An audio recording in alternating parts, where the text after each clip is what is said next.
Oui, ça va. Mais écoutez, nous amorçons tout doucement une espèce de retour à la normale. Enfin, à la normale. Mais ça n'est pas une sensation normale que de vivre masqué avec des mains désinfectées tout le temps. Mais enfin bon, on fait ce qu'on peut. Mais ça me donne quand même un tout petit peu la sensation. Vous savez, il y a toujours une espèce d'épilogue dans les dessins animés. Après des combats titanesques, on voit une mini-scène de la vie normale qui a repris. Tout le monde se détend et tout le monde est heureux. Oui, et j'en parlais justement avec les enfants, et notamment avec Camille qui a repris l'école. Et là, Camille me dit, ah bah oui, c'est comme dans La Reine des Neiges, quoi, quand le royaume d'Arendelle reprend vie après toutes les difficultés. Oui, oui, on peut voir ça, ma puce. Enfin bon, je veux dire, je ne pense quand même pas qu'à la fin de La Reine des Neiges 2, nous voyons Anna et Elsa porter un masque, se désinfecter les mains tout le temps et devoir préserver une distanciation sociale avec Christophe, Olaf et le reine Sven. Enfin, quoique, avec Sven, peut-être que ça, elles peuvent encore.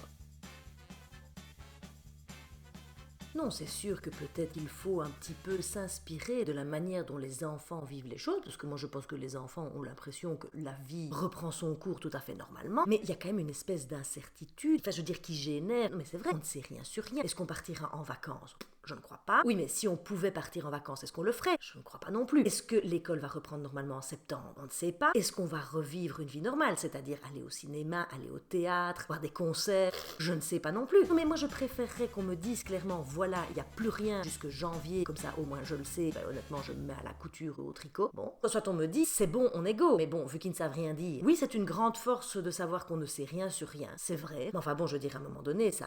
Oui, mais moi, ça me plombe. Là. Et à un moment donné, je ne suis pas la réincarnation de Socrate et ça m'angoisse. Et même si les enfants semblent vivre les choses plutôt sereinement, je vois bien quand même que cette histoire de port du masque pose question. Il faut savoir que ma mère, super gentiment, a fait 2 masques par enfant. Pour Mathilde, elle lui a fait un petit masque avec Peppa Pig. C'est mignon, elle a tous des petits cochons sur le visage. Elle a Peppa, elle a George, elle a même le petit dinosaure de George ici sur la joue. Enfin, c'est vraiment adorable. Et on ne sait pas très bien ce qui s'est passé. Elle avait fait pour Camille un masque avec Heidi.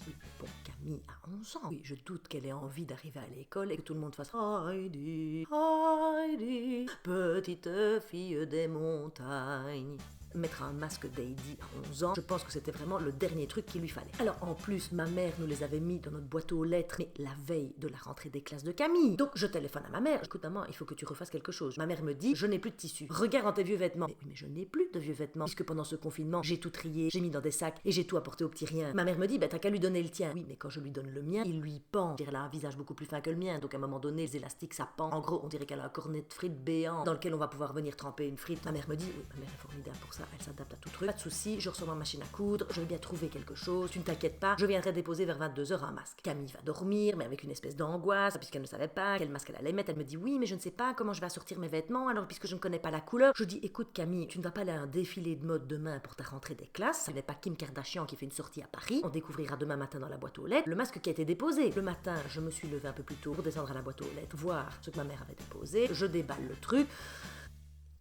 C'est pas que c'était laid. Je pense qu'elle est allée rechercher une de ces vieilles robes bains de soleil en coton qu'elle a dû acheter en 1989 et qui déjà à l'époque ne faisait pas partie des plus belles robes bains de soleil. Donc c'est une espèce de tissu strié avec des couleurs un peu typiques années 80. Il y a de l'orange fluo, du rose fluo et du jaune fluo. Et ma mère avait mis un petit mot, je pense que ce tissu moderne lui plaira. Oui, c'était sans doute moderne en 1989, ça ne l'est plus nécessairement aujourd'hui. Camille descend. Est-ce que t'as reçu le masque ? Est-ce que t'as reçu le masque ? Je dis oui, j'ai reçu le masque, il est là. Et là, elle le regarde, elle me fait, c'est quoi ce truc ? Et je dis, c'est ton nouveau masque. C'est quoi pour des couleurs ? Et je dis, écoute, il y a un gros retour années 80 ici pour cet été qui est attendu. Mais elle dit, mais c'est dégueulasse, c'est vraiment laid. Oui, c'est... Non, ah non, ça n'est pas laid. Tu vas voir cet été, tout le monde va porter des bandanas, mais je n'en ai rien à faire de tes bananas. Je dis, ce n'est pas des bandanas, c'est des bandanas. Bandanas, c'est des trucs qu'on met, c'est fluo, c'est super mode. Mais je ne te crois pas. Mais essaye-le, chérie. Elle l'essaye, il tombait super bien. C'est vraiment horrible. Je dis, écoute, tu as le choix. Et soit tu mets le masque de mamie, soit tu mets le masque de la commune. Non, je vais pas mettre celui de la commune. J'ai l'impression que je vais jouer dans Star Wars. En plus, c'est moche, c'est gris, c'est fade. On dirait que ça n'a pas été lavé. On dirait un truc qu'on a frotté au sol. Non, mais c'est vrai que moi, quand je porte ce masque de la commune, je ressemble à Obi-Wan Kenobi sur la planète Tatooine. Donc, à un moment donné, je n'ai pas l'impression qu'avec ce masque, la force est en moi. Si vous voyez ce que je veux dire. Donc, avec Bertrand, on essaie de positiver un peu. Bertrand, je lui fais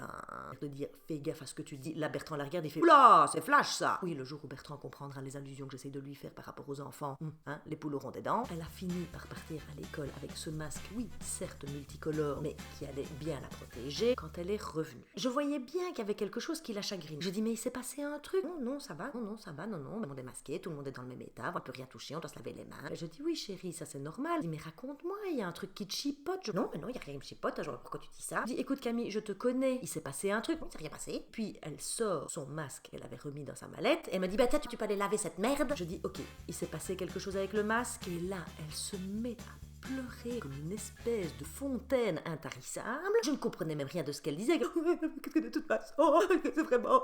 Je dis, on respire, on se calme, qu'est-ce qui se passe? C'est le masque. Oui, mais c'est parce qu'en fait, Lola, tu devrais voir le masque que Marie-Ève lui a fait. Parce que visiblement, Marie-Ève, en 2 mois de confinement, est devenue la Yves Saint-Laurent de la couture. Donc je dis, bah écoute, tant mieux pour Lola. Oui, elle en a 2 par jour, elle peut changer. Tu devrais voir, ils sont assortis avec ses chaussures. Vous êtes super beaux, ils sont super bien mis, et elle en a un avec des petites étoiles, et moi j'étais celle en classe qui avait le plus les masques, et j'étais ridicule.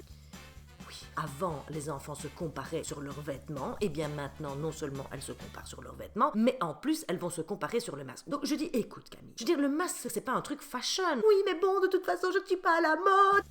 Oh là là là là. Je me suis excitée comme un veau. Je pense même que j'ai dit, écoute, je n'en ai rien à faire que Marie-Ève fasse de la couture, que Marie-Ève devienne Yves Saint-Laurent, Karl Lagerfeld, même Coco Chanel, je m'en fous, elle fait ce qu'elle veut. Nous, on ne va pas céder à cette mode-là. Tu comprends, ça n'est pas important. Si, pour moi c'est important. Oui, pour elle c'est important, pour elle c'est important. Oui, mais comment est-ce que je lui transmets des valeurs correctes si maintenant je dois commencer à m'exciter pour trouver un tissu à paillettes? Je dis, écoute, Marie-Ève peut même devenir la reine du masque du carnaval de Venise et exposer dans des musées si elle veut, je m'en fous. Mais enfin, vous voyez, moi j'ai fait du chemin par rapport à Marie-Ève pour essayer d'arrêter de me comparer, etc. Et maintenant c'est Camille qui s'y met. Oui, je vais lui transmettre tout ce que vous m'avez appris par rapport à ça, je vais essayer de l'accompagner là-dedans. Oui, et forcément qu'à son âge, bien sûr, que le look a de l'importance. Mais je sais que c'est une période difficile. Si vous aviez vu comme moi je me sentais mal dans ma peau à 11 ans. Non, mais je m'en rappelle. Je veux dire, c'est une période horrible. Mais je vais quand même pas lui dire que c'est une période horrible qui va durer jusqu'à ses 15 ans. Ça va pas l'aider. Non, c'est compliqué. Ce retour à la normale n'est pas normal du tout, moi ça je vous le dis. En plus, rien que l'idée qu'on reprend, etc.,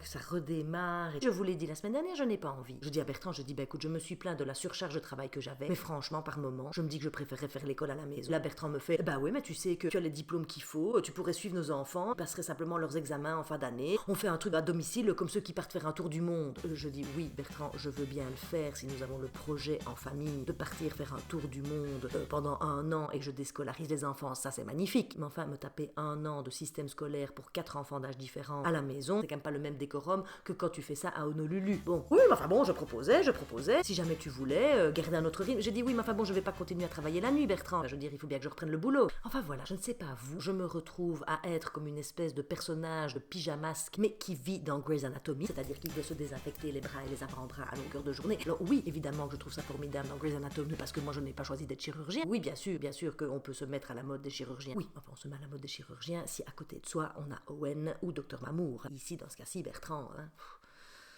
Ah ben on est loin de Grey's Anatomy.